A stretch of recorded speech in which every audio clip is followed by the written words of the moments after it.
everybody. It's Lyme Disease Awareness Month. This is post 23, and we're talking about the diagnosis and workup of someone that is suffering from Lyme disease. And I get asked all the time, how do you diagnose it? And the answer is, you use every viewpoint possible. So what we do is patient history. Was there a tick exposure?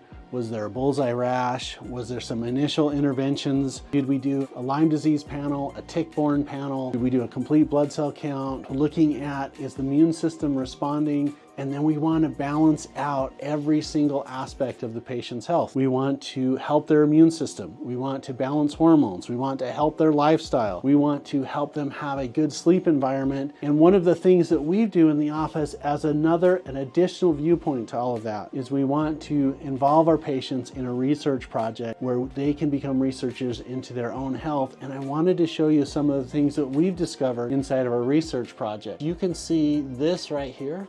We can actually see some spirochetes in the blood. You can see this.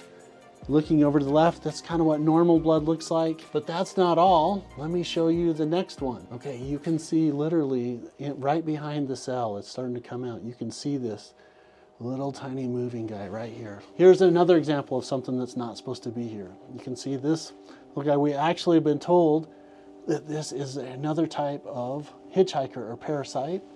Here's another guy that isn't supposed to be there. And you can see here, the blood is just really, really sticky. And a sluggish immune system, it's been my experience, makes really, really sticky blood. This is a little bit harder to see, but we believe this is a spirochete right on top of the cell.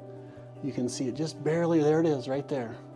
The little tiny snake-like guy. Okay, this is another example of part of the infectious disease life cycle. This right here, so red blood cells here, I think this is the budding phase of a chronic infection marker.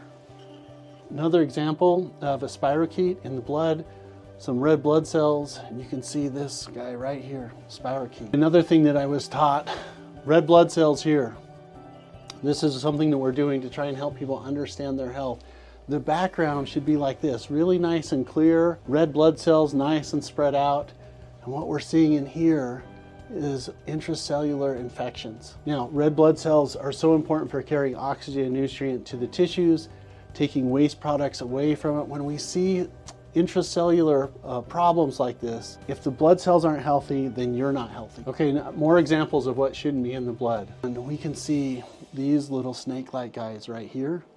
We can also see what they call ghost cells, which means we don't feel that the membrane of the red blood cells is healthy.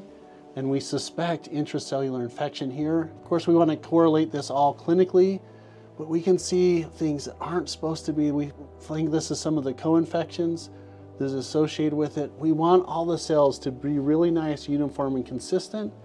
We can also see these things right here, these strings or strands that you can see as they're moving, and they have a component to it.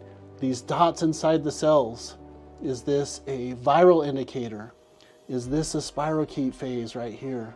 Is this looking at, it's hard to find a healthy cell in this patient, which by the way, this patient was bit by a tick. Okay, you can see a better example of this right here.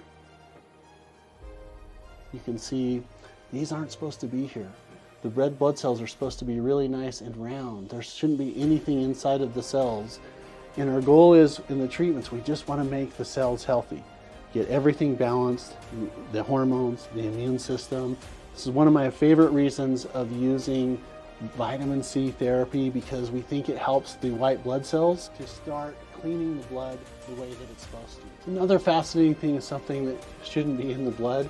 You can see this moving organism right here. We can see red blood cells that should be really nice and clear like this, right over here. Want everything to be just like this. We look over here, it's hard to find any healthy red blood cells. And then we have this thing that's moving around. I've got a whole bunch of different things, different input from doctors all across the world on what that is. And the uniform consensus is it really shouldn't be there. Another couple examples of things that shouldn't be in the cells. You can see this moving snake-like guy here. We can see another one here. We can see a lot of crenated or misshapen cells. We think that comes from toxicity So we're correlating that with, well, what's the patient's environment? What are their environmental tests saying? What is their blood cell count saying? Their kidney markers, their liver enzyme markers, their white blood cell count, their red blood cell count. But we want the cells to be normal. And as we start on a program, you can see it's really difficult to find a healthy red blood cell in a lot of these different moving organisms right here that we want to get the immune system to get rid of these guys. So fun to do follow-ups and see people not only start feeling better, but also their blood will look a lot better. More examples of what shouldn't be in there. Not as clean as picture as we'd like, but you can see red blood cell and then this moving thing right here. One of my teachers told me, hey, we think this is a really good example of a parasite. Examples of what shouldn't be in there. You can see right here, high resolution, a little bit hard to see, but you can see this moving little snake-like guy that we think literally is a spirochete inside of some patient's blood, red blood cells, not as healthy as we'd like. We also feel that these, when my teacher taught me, that those may be one of the indicators of a co-infection. This is when we would start doing additional testing for Babesia and Bartonella, but at least we have a viewpoint where we can help the cells to be healthy. Another example of what shouldn't be in there. You can see relatively healthy red blood cells, and then we have this moving squiggly guy right here. It's just on this side of the cell. You can see as it's starting to move. This person had been bit by a tick about a year ago, had a classic bullseye rash. Her traditional medical testing was indeterminate. That means that there was a couple positive bands, but not complete positive bands. And then when we added our research component, we wanted an additional viewpoint where we can see these little squigglies right here. Another thing, it shouldn't be in the blood. So we want the blood to be really nice and spread out. And then we want to make sure that we help the body to get rid of these guys. Another different version of a viewpoint, you can see the red blood cells here, and then we can see this moving body here. Patient had been bit by a tick about 5 years ago, had a classic bullseye rash, non-responsive to traditional medical therapies, and was looking for some consideration, some ideas. We did our workup, we did our testing, and then we added our research project, and we found these guys, and then we had a really nice response to that. I'm going to show you the blood, what it looks like later in an upcoming video.